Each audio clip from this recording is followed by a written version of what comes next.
আসসালামু আলাইকুম। এক পলকে দেখে নিন ড্রাগনের মিল্কশেকটা। এই যে আমি ড্রাগন একটা নিয়েছি, নিয়ে পরিষ্কার করে ধুয়ে নিলাম। এখন আমি ড্রাগনটা ছিলে নিব। প্রচণ্ড গরম পড়েছে, আমাদের বেশি বেশি পানি খেতে হবে, জুস খেতে হবে। এই যে আমি ড্রাগনটা ছিলে নিয়েছি।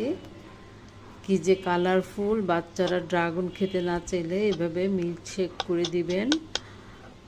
কুচি কুচি করে কেটে নিচ্ছি। এটা এখন জাগে দিয়ে দিলাম। আমার জাল করা ঘন দুধ ছিল 1 কাপ, সেটা আমি এখন দিয়ে দিলাম। এটা আমার প্যাকেটের দুধ, আপনারা চাইলে গরুর দুধটাও দিতে পারেন। দিয়ে দিলাম 1/2 কাপ পানি, ঠান্ডা পানি। চিনি দিয়ে দিলাম 1/3 কাপ, স্বাদ অনুযায়ী দিবেন। এই তো হয়ে গেল সুন্দর কালারফুল জুসটা। এখন উপর থেকে